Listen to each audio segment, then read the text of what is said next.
Hello my dear students, welcome to the class.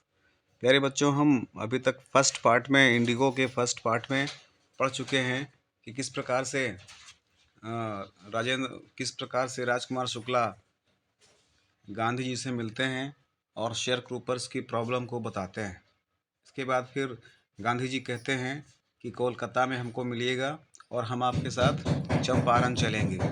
Finally Rajkumar Shukla ji Kolkata में गांधी जी से मिलते हैं और दोनों लोग साथ में मिल करके चंपारण, बिहार, पटना पहुंचते हैं। वहां पर उनकी मुलाकात राजेंद्र प्रसाद जी से होनी थी, लेकिन अनफॉर्चुनेटली वो आउट ऑफ सिटी थे, तो वो मुजफ्फरपुर के लिए निकल पड़ते हैं। और इस प्रकार से हमने कई सारी बातें अभी तक पढ़ी थी। चलिए आज से आगे के क्लास को शुरू करते हैं। ऊपर आई बटन पर प्रेस करके आप इसका फर्स्ट पार्ट देख सकते हैं, ये सेकेंड पार्ट है। प्यारे बच्चों, जो प्लेलिस्ट बनी है, प्लेलिस्ट में NCERT क्लास 12 प्रोज की प्लेलिस्ट में जाकर के आप इसका फर्स्ट पार्ट देख सकते हैं। साथ में जो अन्य चैप्टर्स भी मैंने पढ़ाए हैं उसको भी आप वहीं पर देख सकते हैं। प्रोज, पोइट्री और शॉर्ट स्टोरी सब वहाँ पर आपको मिल जाएगा। तो चलिए, यहाँ तक हम लोगों ने पिछली क्लास में पढ़ लिया था, इसके आगे हम लोग शुरुआत करते हैं। द न्यूज़ ऑफ गांधीज चलिए फिर से इसको एक बार पढ़ते हैं। The news of Gandhi ji's advent. यहाँ पर एडवेंट का मतलब क्या होता है? ये एडवेंट का मतलब होता है आगमन, arrival. The news of Gandhi ji's advent, Gandhi ji के आगमन का समाचार। And of the nature of his mission, और उनके आने का उद्देश्य।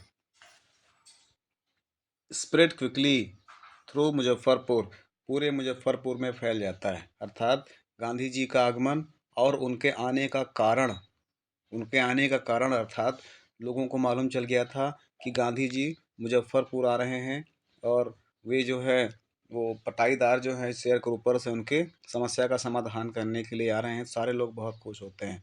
ये समाचार दूर दूर तक फैल जाता है। एंड टू चंपारण, इस प्रकार से मुजफ्फरपुर और चंपारण में ये दूर दूर तक समाचार पहुंच जाता है गांधी जी का आगमन और उनके आने का कारण। आगे बढ़ते हैं। Sharecroppers from Champaran began arriving on foot and by convincing to see their campaign। इसके बाद फिर जो शेयर क्रूपर्स थे और अन्य लोग चंपारण से पैदल ही आने लगते हैं, और जो भी कन्वेंस उनके पास था, जो भी संसाधन उनके पास था, उसके माध्यम से वो गांधी जी का वेलकम करने के लिए आने लगते हैं। Muzaffarpur always called Muzaffarpur lawyers called on Gandhi ji brief him.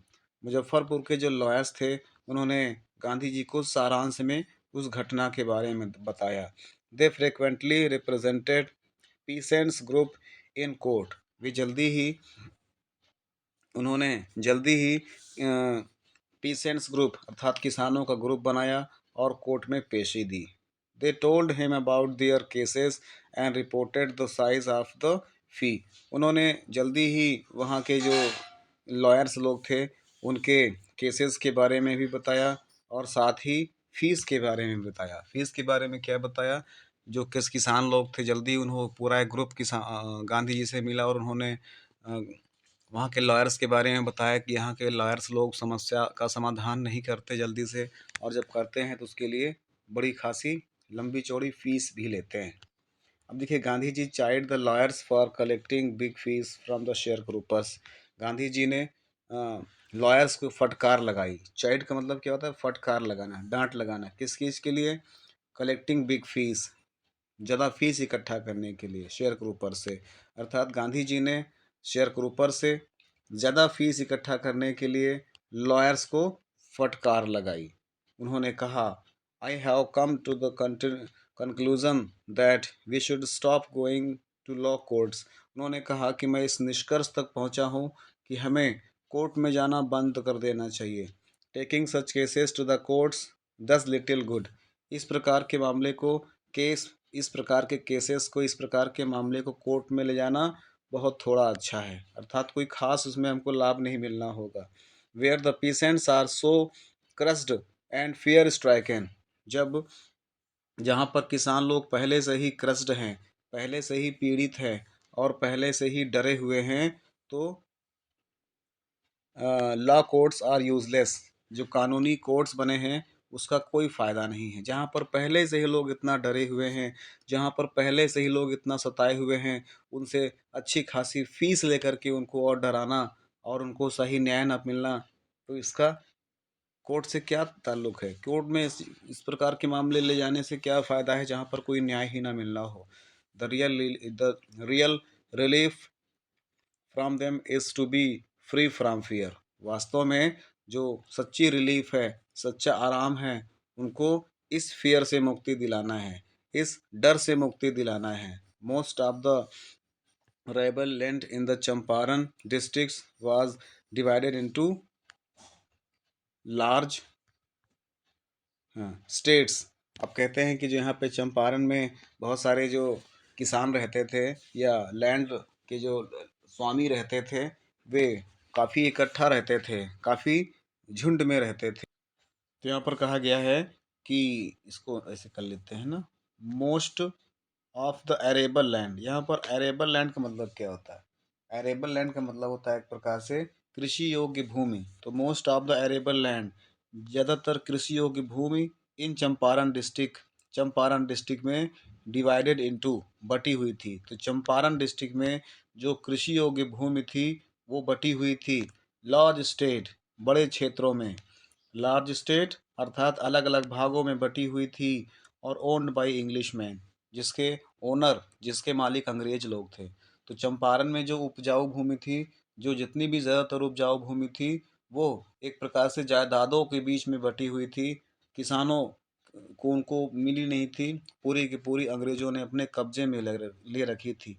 And worked by Indian tenants, और केवल जो भारतीय टेनेंट्स थे, भारतीय पट्टेदार लोग थे, या वो आसामी या पर्सन्स ऑक्युपाइड रेंटेड लैंड्स, ऐसे लोग थे, वे लोग किराए पर लेकर के उनसे खेती करते थे। किसानों की किसानों के लिए सिर्फ जो भूमि थी वो किराए पर मिलती थी, बाकी उसके ओनर अंग्रेज लोग होते थे। तो किसान लोग, जो भारतीय किसान थे, वे अंग्रेजों से किराए पर लेकर के खेती करते थे और एटलीस्ट 15% उनको मिलता था। बाकी 85% किराए के रूप में अंग्रेज लोग किसानों से जो उपज होती थी उसका परसेंट ले लेते थे।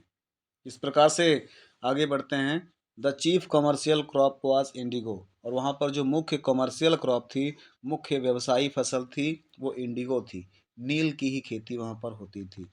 Next, the landlords compelled all tenants to plant tree sorry 3/20 और 15% ऑफ देयर होल्डिंग्स। तो दो जो जो लैंडलॉर्ड्स और जो किसान लोग एक प्रकार से जो लैंडलॉर्ड होते थे, ज़मीन के स्वामी होते थे किसान लोग, या एक प्रकार से जो ज़मींदार होते थे, वो कंपेल करते थे किसानों को, अर्थात किसानों को मजबूर करते थे कि उसका जो है 3/20,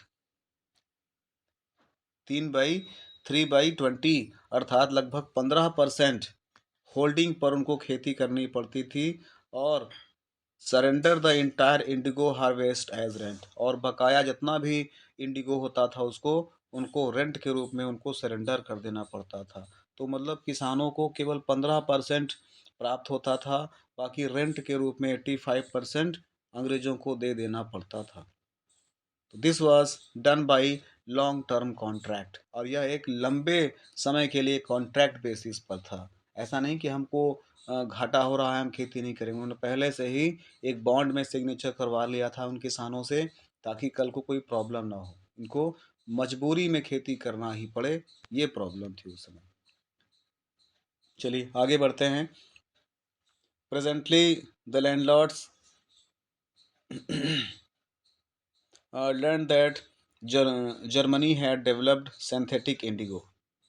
तभी जब लैंडलॉर्ड्स को मालूम चला कि जर्मनी ने सिंथेटिक इंडिगो तैयार कर रखा है, जब उनको मालूम चला कि जर्मनी ने तो सिंथेटिक या बनावटी, सिंथेटिक मतलब क्या होता है, बनावटी इंडिगो तैयार कर रखा है, तो thereupon obtained agreement from the sharecroppers to pay them compensation for the, compensation बता रहा हूँ अभी इसका मतलब क्या होता है।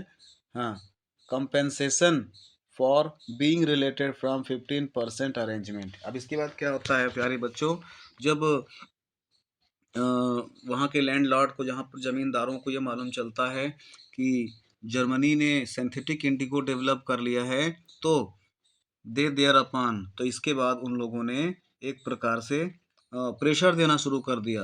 Obtain agreements from the sharecroppers to pay them compensation, तो उन्होंने एक प्रकार से उनसे कॉम्पेंसेशन की बात शुरू कर दी। यहाँ पर कॉम्पेंसेशन का मतलब होता है एक प्रकार से अतिरिक्त। कॉम्पनसेशन का मतलब यहाँ पर एक प्रकार से हम कह सकते हैं हर जाना, अर्थात अतिरिक्त देना। जिसे अभी तक हमने 15% 15% किसानों को दिया, बाकी 85% हमने रखा, ऐसा अंग्रेज लोग करते थे। लेकिन जब जर्मनी ने इंडिगो, सिंथेटिक इंडिगो डेवलप कर लिया था, तो जो जो इंग्लिश पीपल लोग थे, इन्होंने भारतीय किसानों पर प्रेशर दिया कि आप हमें कंपनसेशन भी दीजिए, अर्थात जो 15% आप देते हैं इसमें से हमें और हर्जाने के रूप में दीजिए, क्योंकि इसकी कीमत इंटरनेशनल मार्केट में डाउन हो गई है। अब किसान लोग तो परेशान, पहले केवल 15% मिलता था, अब अंग्रेज लोग उनको 15% में से कुछ और देने के लिए हर्जाना मांग रहे हैं। ठीक है ना, आगे बढ़ते हैं। The sharecropping arrangement was irksome to the peasants. अब देखिए, जब ऐसी प्रॉब्लम आती है तो किसानों के लिए तो समस्या खड़ी हो जानी ही है, तो किसानों ने जो है इसका विरोध करना शुरू कर दिया। Sharecropping arrangement was एरिक्सम।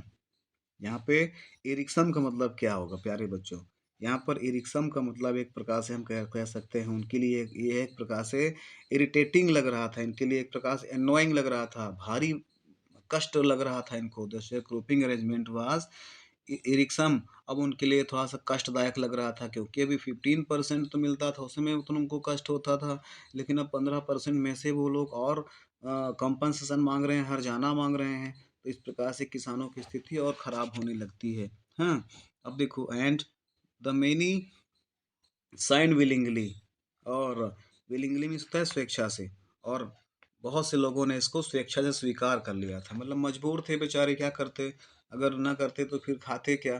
तो कुछ लोगों ने तो इसको इच्छा पूर्वक अर्थात स्वेच्छा से स्वीकार कर लिया कि चलिए हम आपको कंपेंसेशन देंगे, ठीक है ना, हम आपको हर जाना देंगे।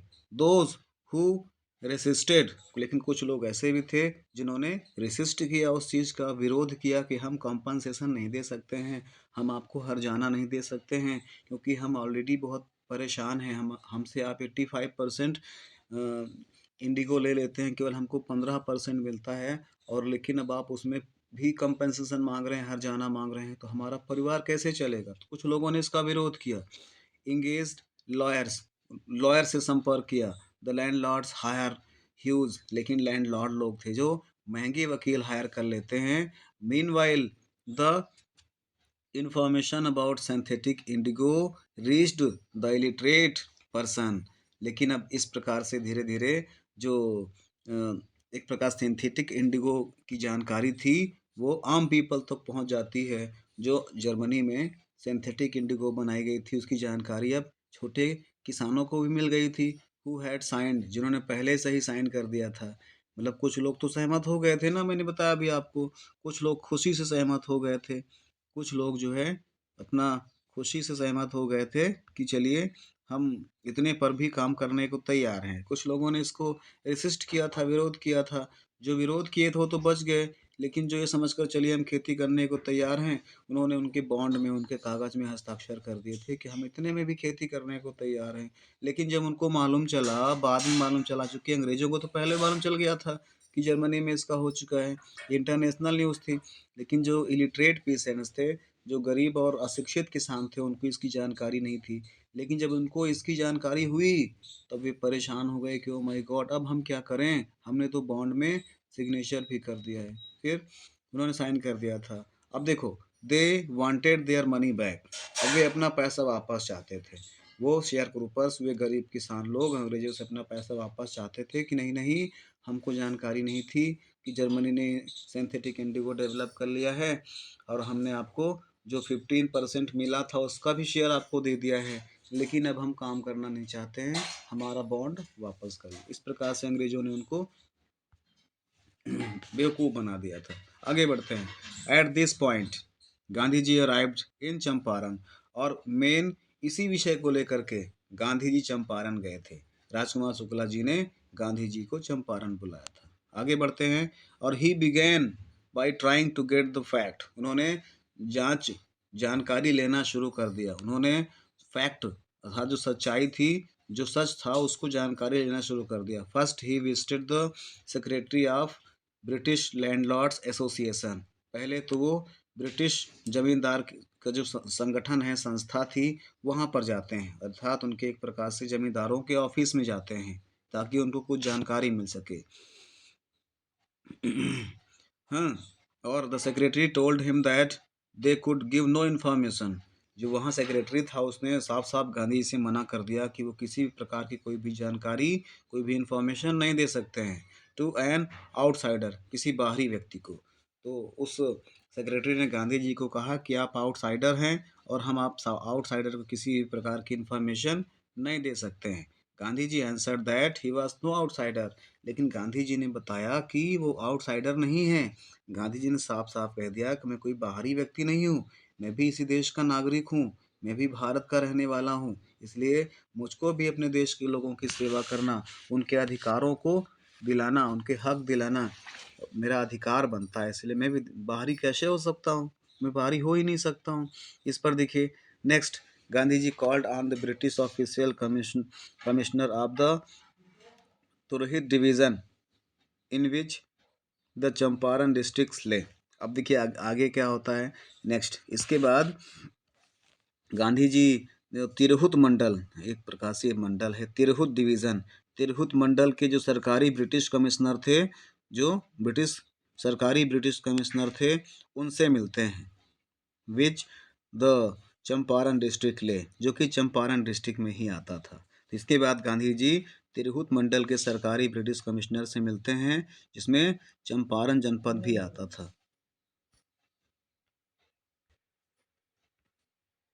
The commissioner Gandhi ji reported, Gandhi ji ने रिपोर्ट किया, अर्थात गांधी जी ने बताया कि the commissioner proceeded to bully me. यहाँ पर बुली मी का मतलब होता है एक प्रकार से धौंस दिया, अर्थात सॉरी, डांट लगाई, धौंस दिया, अर्थात अपनी अपनी पावर का गलत इस्तेमाल किया। तो इस प्रकार से द कमिश्नर, गांधी जी ने कहा कि the commissioner proceeded to bully me, Gandhi ji ने कहा कि कमिश्नर ने मुझे धौंस दी, अर्थात मुझे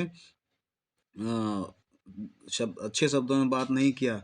and advised me to forthwith to leave Tirhut, और एडवाइज्ड मी, मुझे सलाह दिया, फोर्थविथ, तुरंत, लीव, छोड़ देने के लिए तिरहुत, तिरहुत को। तो कमिश्नर ने मुझे धौंस दिया और उसने मुझे कहा कि आप जितनी जल्दी हो सके तुरंत इस चंपारण डिस्ट्रिक्ट को छोड़ करके अपने स्थान पर वापस चले जाइए।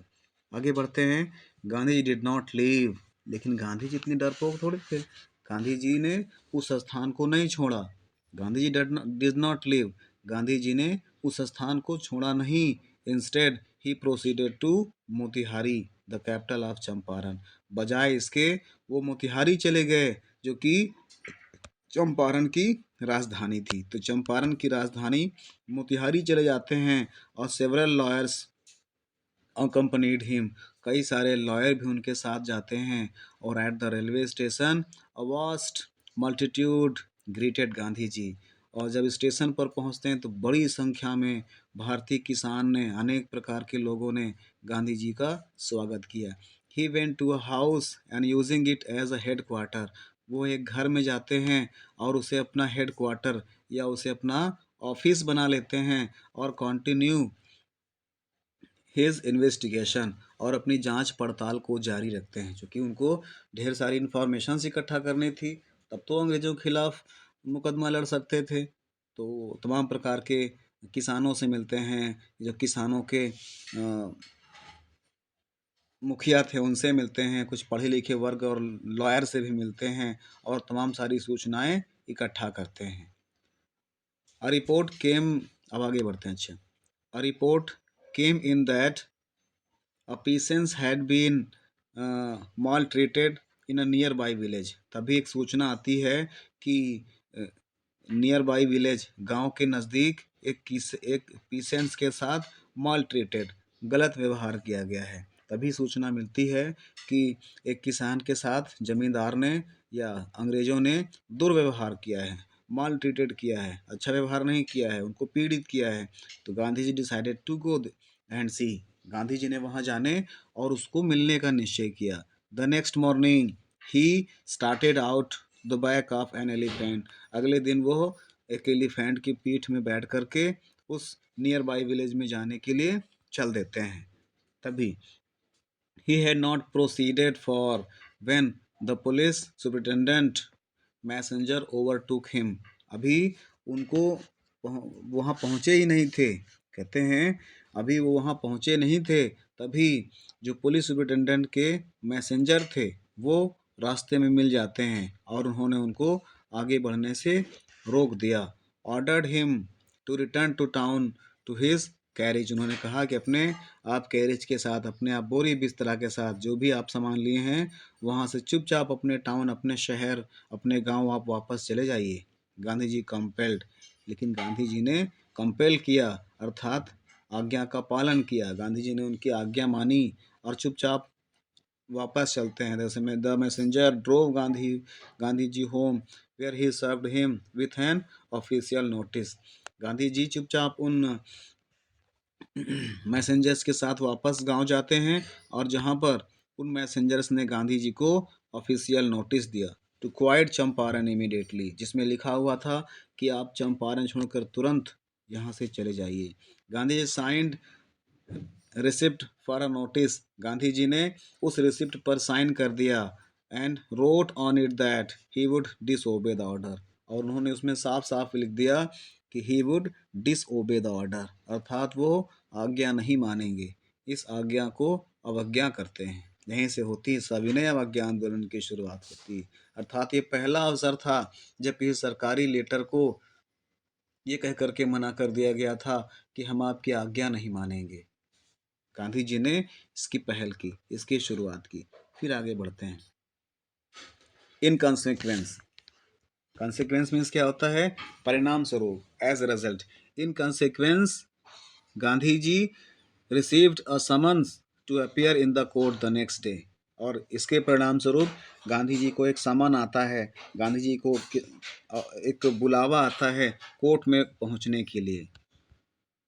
All night Gandhi ji remained awake, पूरी रात गांधी जी जागते रहे, और he telegraphed Rajendra Prasad to come from Bihar and with influential friends, उन्होंने राजेंद्र प्रसाद जी को बिहार में नोटिस भिजवा दिया था या टेलीग्राम भिजवा दिया था और ये कहलवा दिया था कि वो इन्फ्लुएंशियल फ्रेंड्स के साथ आ जाएं, अर्थात प्रभावशाली मित्रों के साथ जितनी जल्दी हो सके चंपारण मोतिहारी पहुँचें। और ही सेंट इंस्ट्रक्शन टू द आश्रम, उन्होंने आश्रम में भी सूचना पहुंचवा दिया था। और he wired a full report to the viceroy, और उन्होंने वायसराय को भी एक पूरी डिटेल मेल कर दिया था या वायर्ड कर दिया था या टेलीग्राफ करके भेज दिया था। इस प्रकार से सारी जानकारी उन्होंने पहुंचवा दिया था कि इस मामले पर अब हमको गहराई से और मजबूती के साथ संघर्ष करना होगा। आगे बढ़ते हैं। Morning found the town of Motihari black with peasants, block with people, कहते हैं मॉर्निंग सुबह सुबह यह पाया गया कि जो चंपारण या मोतिहारी है वो पूरा पूरा किसानों से भर गया है। फिर से एक बार देखिएगा, कहते हैं morning found the town of Motihari, सुबह सुबह पाया गया कि Motihari town block with peasants, किसानों से भरा हुआ था। They did not know Gandhi ji record in South Africa, उनको गांधी जी के साउथ अफ्रीका के रिकॉर्ड्स की जानकारी तो नहीं थी कि किस प्रकार से साउथ अफ्रीका में रहकर उन्होंने बैरिस्टर की पढ़ाई की थी। They had merely heard that, उन्होंने बड़ी मुश्किल से सिर्फ इतना ही जाना था कि a mahatma who wanted to help them, एक महात्मा जो उनकी हेल्प करना चाहता है वाज इन ट्रबल, आज वो परेशानी में था। With the authorities, in authorities के कारण, अर्थात उनके अधिकारों के लिए, उनके अधिकारों को लड़ने के लिए आज एक महात्मा दूर से आया हुआ है और आज वो परेशानी में है। इसलिए चूंकि एक महात्मा हमारे लिए संघर्ष कर रहा है तो क्यों ना हम उनकी मदद करें, ये सोच करके मोतिहारी टाउन में हजारों की संख्या में किसान इकट्ठा हो गए थे।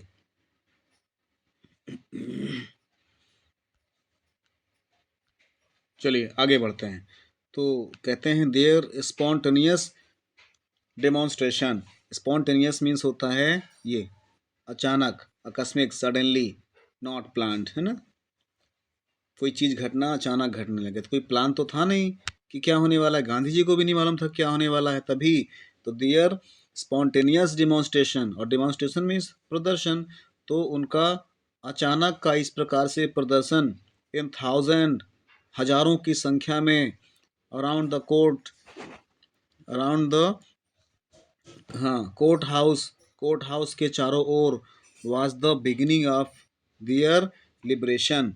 वह उनके एक प्रकार से आज़ादी का प्रतीक था। वह उनकी एक प्रकार से अंग्रेज़ों के खिलाफ संघर्ष का प्रतीक था।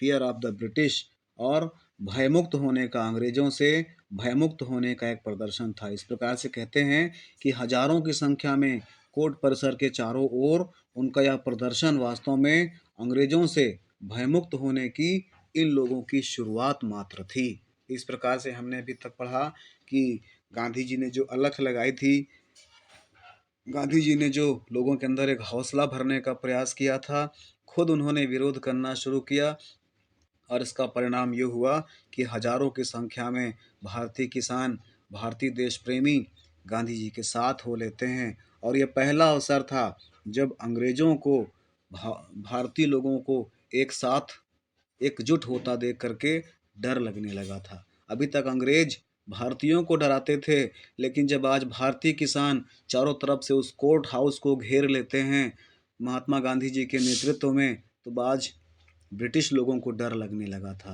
अब वो गांधी जी से रिक्वेस्ट करेंगे, क्या रिक्वेस्ट करेंगे, कल के पार्ट में हम लोग सीखेंगे। तो आई होप आज की क्लास आपको अच्छी लगी होगी। इसी प्रकार से हम 2-3 पार्ट्स में इसको ख़त्म करेंगे। तो मिलते हैं नेक्स्ट क्लास में, तब तक के लिए थैंक यू। जय हिंद, वंदे मातरम।